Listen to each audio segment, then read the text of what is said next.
Om Swastiastu. Saudara, TNI Angkatan Darat tidak hanya bertugas menjaga kedaulatan dan keamanan negara, tetapi juga hadir di tengah masyarakat melalui berbagai program pembangunan dan pemberdayaan. Di Kabupaten Gianyar, Kodim 1616 Gianyar terus memperkuat peran teritorialnya, mulai dari mendukung ketahanan pangan, mengawal program Koperasi Desa Merah Putih, hingga membantu masyarakat melalui berbagai kegiatan sosial. Nah, lalu seperti apa peran TNI dalam mendukung pembangunan daerah? Saat ini saya sudah bersama Dandim 1616 Gianyar, Bapak Letnan Kolonel Kavaleri Rizal Wijaya, SH.MIP, untuk membahas selengkapnya terkait dengan topik TNI bersama rakyat membangun Gianyar. Om Swastiastu. Om Swastiastu. Apa kabar Bapak hari ini? Siap, ya sehat, alhamdulillah. Ya. Bapak Rizal, sudah berapa lama Bapak Rizal memimpin Kodim 1616 Gianyar?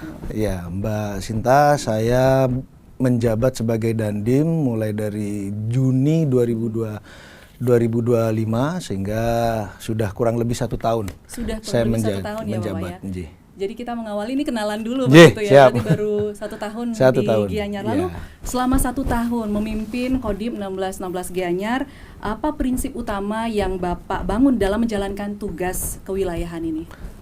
Baik, terima kasih Mbak. Untuk dalam memimpin di Gianyar ini, saya menitik beratkan pada rasa kekeluargaan. Tentunya kekeluargaan ini dimulai dari lingkup yang cukup signifikan, yaitu adalah lingkup keluarga. Dalam memimpin di Gianyar ini tentunya banyak sekali tipikal-tipikal anak-anak yang harus kita pimpin. Sehingga dalam membawa tersebut saya harus bisa mendalami, menjiwai bagaimana sih karakter masing-masingnya. Sehingga harapannya dengan kekeluargaan ini, saya selaku bapak, saya selaku orang tua, saya selaku kakak dapat mengayomi anak-anak saya dalam melaksanakan tugas-tugasnya di lapangan, sehingga tugas yang dilaksanakan di lapangan itu dapat berjalan dengan baik. Tentunya begitu. Pendekatan kekeluargaan begitu. Pendekatan kekeluargaan. Nah, lalu saat ini kan TNI juga tidak hanya dikenal sebagai penjaga pertahanan negara, tapi juga hadir untuk membantu masyarakat begitu. Nah, bagaimana Bapak memaknai peran tersebut? Ya, begini Mbak Sinta, kehadiran TNI itu tentunya harus dapat memberikan peran yang sangat bisa dirasakan oleh masyarakat. Tentunya ini tidak bisa semerta-merta terjadi. Banyak sekali hal-hal yang harus kita curahkan untuk bisa mengabdikan tugas kita itu sepenuhnya untuk masyarakat. Misalnya apabila ada sesuatu di masyarakat, kita harus hadir di tengah-tengah masyarakat. Ada kebakaran, ada bencana, ada tindakan-tindakan kriminal. Babinsa kita selaku yang ada di lapangan bergerak cepat, ada di tengah-tengah masyarakat. Gunanya apa? Untuk menjamin rasa tenang, aman di masyarakat, sehingga walaupun ada bencana, kita muncul di situ sebagai solusi dan juga untuk memberikan rasa tenang agar tidak terjadi hal-hal yang mungkin tidak diinginkan begitu. Ya, Bapak, berarti peran Babinsa ini menjadi ujung tombaknya TNI di masyarakat begitu, Pak. Kalau di Gianyar ada berapa, Pak, jumlah Babinsa yang ada bertugas di desa-desa di Gianyar? Secara standar, karena kita ada 70 desa dan kelurahan, sehingga satu kabupaten itu jumlahnya ada 70 Babinsa yang ada di Kodim 1616 Gianyar. Kalau selama ini Pak, dari perjalanan mungkin selama 1 tahun Bapak memimpin, masalah-masalah apa saja yang disampaikan kepada Babinsa di lapangan? Apakah itu bisa langsung diselesaikan di sana ataukah mungkin ada eskalasi seperti itu? Jadi memang kompleks ya Mbak ya, yang disampaikan kepada Babinsa itu. Jadi bisa masalah pribadinya mereka, ada juga mungkin ada permasalahan ekonomi disampaikan kepada Babinsa. Babinsa ini kan memang mungkin hadir hanya sebatas merokok, ngopi bareng, ngopi-ngopi di warung bareng, tapi disitulah muncul, Pak, ini sekarang kok begini ya, kok begini. Nah, biasanya memang kalau dibilang sih tidak mungkin lah bisa diselesaikan secara langsung di saat itu juga. Namun dengan adanya Babinsa ini kita laporan dari masyarakat, kegalauan dari masyarakat, kita bisa mencerna, sedang trendingnya ini. Contohnya lagi mungkin Pak ini salah satunya padi kita ada sedikit bermasalah di air gitu. Itu disampaikan. Itu juga disampaikan. Berarti mulai dari tadi Bapak sampaikan masalah yang pribadi seperti itu ya, masalah mungkin rumah tangga begitu, itu juga ditangani oleh Babinsa. Bagaimana Bapak sebagai komandan lalu menekankan Babinsa ketika bertugas di lapangan? Apa yang Bapak tekankan kepada para Babinsa ini ketika mereka bertugas? Ya, begini Mbak, saya selalu sampaikan kepada anak-anak saya bahwa dalam bertugas itu harus didasari dengan rasa ikhlas. Niatkan ikhlas dan beribadah. Dengan rasa itu tentunya kita akan melaksanakannya itu dengan senang, karena berharapannya dengan berharap pahala. Dengan begitu saya sampaikan kepada anggota saya, gunakan jangan terlalu emosional dalam menghadapi segala permasalahan yang ada di lapangan. Apabila humanis mungkin ya, humanis tepatnya. Betul. Bisa dibicarakan dengan baik-baik, silahkan diselesaikan, sehingga tidak menimbulkan permasalahan, potensi masalah lagi ke depannya. Itu.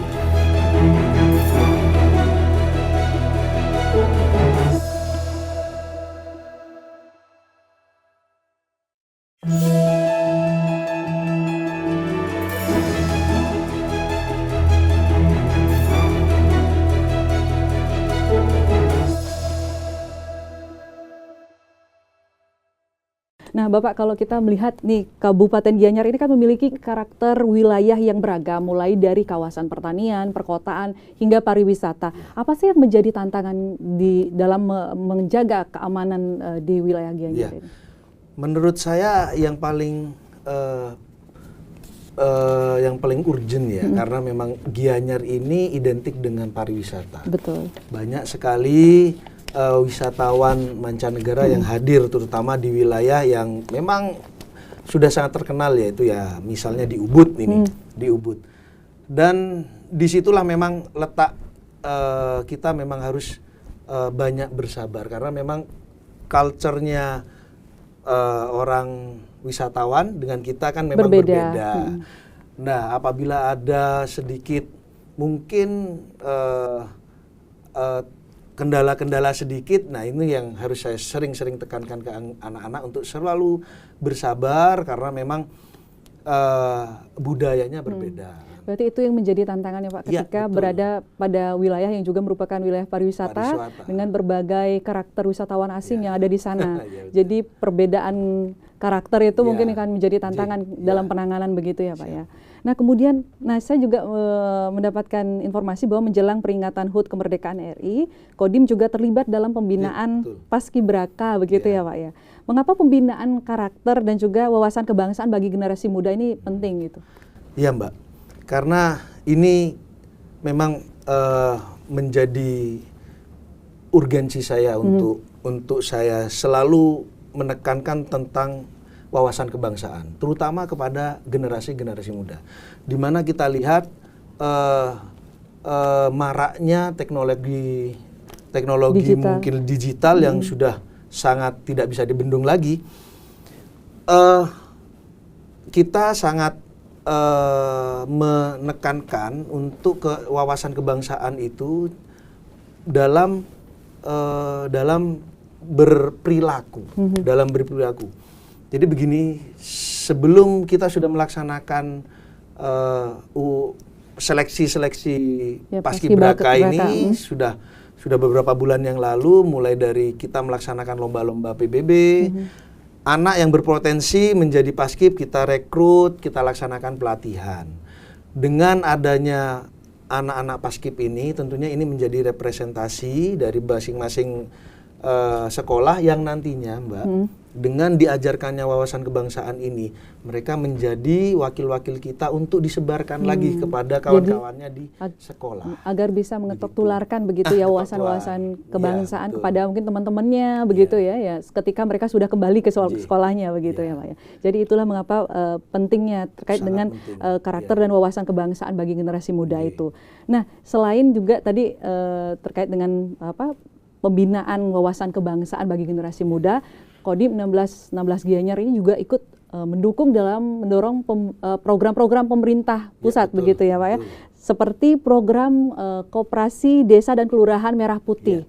Nah, bagaimana progres daripada KDKMP ini di wilayah Gianyar, Bapak? Ya, Mbak. Jadi kami ada sesuai target ada 70 Koperasi Merah Putih yang harus dibangun di Gianyar karena ada 70 desa dan kelurahan.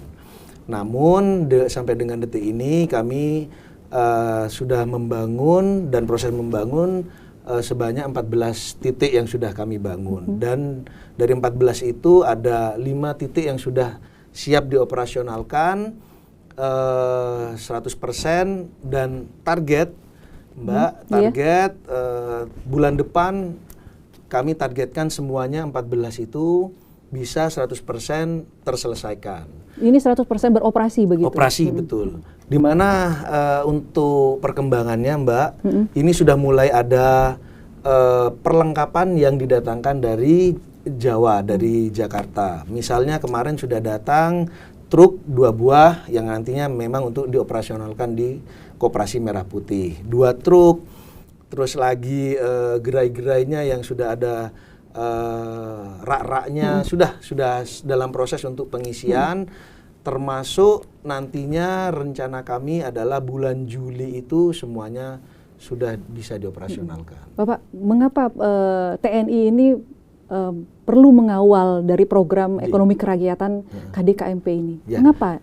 Begini, Mbak, ini untuk Koperasi Merah Putih ini kan merupakan program strategis nasional yang memang dicanangkan oleh Bapak Presiden kita, di mana beliau menginginkan kesejahteraan yang terjadi di semua warga pedesaan, dimulainya dari desa, sehingga kami merasa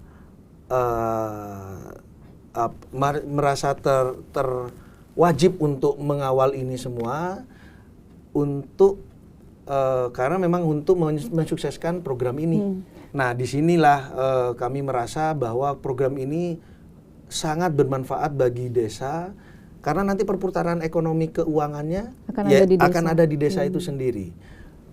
Contoh yang sudah di launching di daerah yang lain di Jawa, misalnya LPG, Mbak. LPG di sana di Koperasi Merah Putih kita sudah tentukan bahwa harga tertingginya adalah 16.000. Berarti itu dijual sesuai dengan harga head. Jadi eceran tertingginya masyarakat bisa mengakses langsung dengan harga itu. Karena kan selama ini kalau di luaran pasti lebih tinggi daripada harga head begitu ya. Tapi kalau di Koperasi KDKMP ini nanti dia bisa mengakses dengan harga head begitu. Head tertingginya sudah ditentukan adalah 16.000. Jadi semuanya akan tidak boleh menjual di atas harga itu sehingga mereka akan membeli di situ, uang akan berputar di situ, dan itu untuk kesejahteraan masyarakat desa. Ya, tadi Bapak sampaikan bahwa saat ini progres ada 5 yang akan segera beroperasi begitu. Ini dari target 70 begitu kan. Baru ada 5 yang akan apa sih yang menjadi tantangan Pak sehingga dari target 70 baru tercapainya 5 yang baru Mbak, akan beroperasi. Kita memang ada tantangan cukup unik ya di Gianyar ini kan memang mencari lahan seluas 1.000 meter. 1.000 meter ini kan karena 20 kali 30 untuk bangunannya sendiri. Itu standarnya begitu ya untuk Koperasi Merah Putih. 400 untuk parkirnya. Nah, untuk mencari tanah lahan seluas itu tentunya tidak gampang di wilayah Gianyar itu. Sehingga memang kami selalu berkolaborasi dengan pemerintah daerah, kita koordinasi, kita mencari mana yang bisa memungkinkan untuk digunakan untuk pembangunan merah putih, koperasi merah putih. Ada juga, Mbak, yang terjadi di Abian Base, titik di koperasi Abian Base, memang akhirnya kita berkolaborasi untuk memaksimalkan potensi yang ada di situ. Memang di situ sudah ada tempat pemotongan hewan, di sebelahnya ada lahan kosong, nah disitulah yang kita gunakan.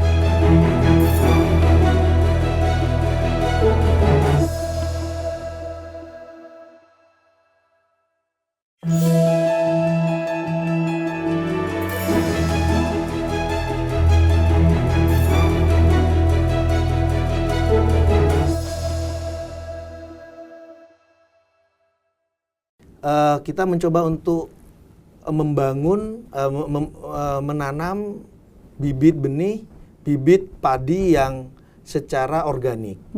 Harapannya memang nanti ini tumbuh dan hasilnya akan lebih higienis, lebih tidak mencemarkan lingkungan, pupuknya juga karena menggunakan pupuk-pupuk yang lebih organik begitu, Mbak. Ini sedang dalam proses percobaan terus. Kami harapkan juga dengan adanya begini memang ini harus berulang kali, Mbak. Saya rasa mungkin pasti akan jadi tantangan karena kan petani sudah terbiasa dengan pupuk sintetis seperti itu, terus kemudian sekarang dihadapkan dengan organik. Betul. Bagaimana respon para petani? Apakah mereka mungkin merasa ragu atau memang di awal awalnya mereka bagaimana TNI ragu. meyakinkan itu? Memang awalnya mereka ragu untuk mencobanya karena kan memang mereka waktu untuk menanam ini kan sudah pasti. Kalau dicoba-coba kan mereka akan ragu-ragu akhirnya. Tetapi kami mencoba untuk meyakinkan bahwa ini adalah varietas yang baru sehingga apabila ini berhasil digunakan ini akan menjadi titik tolak bertani yang lebih modern, lebih baik. Sehingga ini terus kita laksanakan pendampingan, Mbak, kepada petani-petani. Nantinya mungkin setelah ada panen ini bisa kita lihat hasilnya begitu. Betul. Kapan kira-kira akan panen, Pak? Kemungkinan karena 1,5 bulan lagi bisa dilihat nantinya. Semoga nanti hasilnya baik ya, Pak, ya. Sehingga ini juga memberi semangat untuk para petani untuk beralih ke organik begitu ya, Pak, ya. Nah, kemudian selain bantuan pendampingan seperti itu, kemudian apa lagi, Pak, pengawalan kegiatan sosial yang dilakukan oleh Kodim 1616 Gianyar? Kami dengan Bulog, Mbak, dengan Bulog selalu berkoordinasi terkait dengan pendistribusian beras. Dalam rangka penanggulangan harga beras agar beras ini dapat dijual dengan harga yang terjangkau di masyarakat, Bulog bekerjasama dengan TNI, kita membantu pendistribusian beras SPHP, Mbak. SPHP itu sudah ditentukan oleh Bulog bahwa harga eceran tertingginya itu 55.000 untuk 5 kilogram. Sehingga itulah yang menjadi konsen kami untuk bisa menjual ke daerah-daerah yang memang membutuhkan. Jadi memang kita gilir, Mbak. Mungkin satu di Koramil ini, ke pasar ini, ke pasar Ubud, ke pasar Tegal Alang, itu kita mutar sehingga pergerakan beras, pergerakan keuangan yang ada di daerah, di desa itu bisa terkendalikan. Sehingga tidak ada harga beras yang melampaui batas. Gitu. Jadi TNI juga ikut membantu mendistribusikan begitu ya beras SPHP, sehingga juga masyarakat bisa mendapatkan begitu ya, merasakan beras yang sudah diatur harganya ini karena memang sekarang ini harga beras terus naik begitu ya, Pak, ya. Jadi ini TNI di Gianyar hadir juga untuk ikut distribusi itu. Selain itu apa lagi, Pak? Karena memang Bulog ini kan memiliki keterbatasan juga dalam rangka penyebaran pendistribusiannya, sehingga menggandeng, kita bekerja sama untuk membantu pendistribusian sampai ke pelosok-pelosok wilayah. Kemarin kami juga sempat hadir Mbak di waktu itu ada kunjungan dari DPR RI. Disitulah kami banyak sounding, berdiskusi dengan Bulog terkait bagaimana konsep-konsep ke depan atau perencanaan ke depan guna mengendalikan harga beras di wilayah. Kita banyak diskusi di situ Mbak, dan ini menjadi masukan-masukan positif bagi Bulog untuk bisa disampaikan nanti ke depannya bagaimana untuk mencari kebijakan di masa yang akan datang. Begitu. Menarik sekali programnya. Nah, ini Bapak kan masih mungkin entah kapan Bapak akan berpindah lagi dia. Jadi saya kagum sekali melihat apa pergerakan Bapak memimpin wilayah di sana terkait dengan tadi pertanian, kemudian juga distribusi beras begitu ya, sampai TNI ikut terlibat di situ. Nah, kemudian ke depannya nih Pak, mungkin masih akan ada waktu di Gianyar, apa nih yang akan menjadi program ke depannya Pak? Program ke depan tentunya banyak sekali program yang akan dilaksanakan Mbak. Misalnya juga kita masih konsen sekali untuk mencari titik terkait pengeboran air. Kita berusaha untuk menjadi solusi di mana banyak sekali ya kan di wilayah Gianyar ini yang mungkin puranya belum punya akses air. Mungkin sawahnya belum ada akses air. Disitulah kami mencoba untuk menjadi solusi, mencari spot-spot yang memang membutuhkan air. Salah satunya sudah kita laksanakan Mbak, pengeboran air di wilayah Bitre. Apa masalahnya di sana Pak? Sehingga harus ada pengeboran air? Itu pura puseh yang memang tidak memiliki air, tidak memiliki akses air. Sehingga banyak warga meminta untuk dibuatkan pengeboran air sehingga pura itu memiliki akses tersendiri untuk penggunaan airnya. Ini sudah berarti ya Pak? Sudah. Dan sudah dirasakan sudah dibor sampai dengan kita memasang tandon dan sekarang airnya sudah 24 jam mengalir di pura tersebut. Nah, ini kita tidak berhenti Mbak. Tidak berhenti. Tentunya ini masih kita mencari tempat-tempat yang kemungkinan nanti akan membutuhkan akses air ini ya, pengeboran. Kemudian Bapak, bagaimana menurut Bapak arti daripada kemanunggalan TNI dan rakyat di tengah tantangan zaman yang terus berubah ini? Iya Mbak, kemanunggalan TNI ini sangat dalam menurut kami artinya. Di mana kemanunggalan ini artinya kita selaku TNI bersama dengan rakyat memiliki satu pemahaman, satu rasa, satu pemikiran. Satu sakit, yang lain merasa sakit. Satu senang, yang lain merasa senang. Sehingga kemanunggalan TNI dan rakyat itu artinya sangat dalam menurut saya, di mana TNI itu harus bisa berada di tengah-tengah masyarakat, menjadi solusi di tengah-tengah masyarakat, dan keberadaannya sangat dinantikan dan dibanggakan. Siap. Terakhir Pak, karena ini tidak terasa waktunya sudah di penghujung, apa nih yang menjadi pesan Bapak kepada para anggota, khususnya di wilayah Kodim 1616 Gianyar, dan juga kepada masyarakat Gianyar Bapak? Saya selaku Komandan Kodim 1616 Gianyar selalu menekankan kepada anggota saya agar jaga kesehatan dan selalu bertindak yang dilandasi dengan rasa ikhlas. Tidak ada hal yang lebih penting daripada keikhlasan itu sendiri. Selalu senyum, selalu bergembira, senang, karena memang tiada pengabdian yang selesai. Kita akan terus begini, kita akan terus mengabdi pada bangsa dan negara sampai dengan maut memisahkan. Jadi pesan saya rekan-rekan, terus mengabdilah pada satuan, mengabdilah pada negaramu.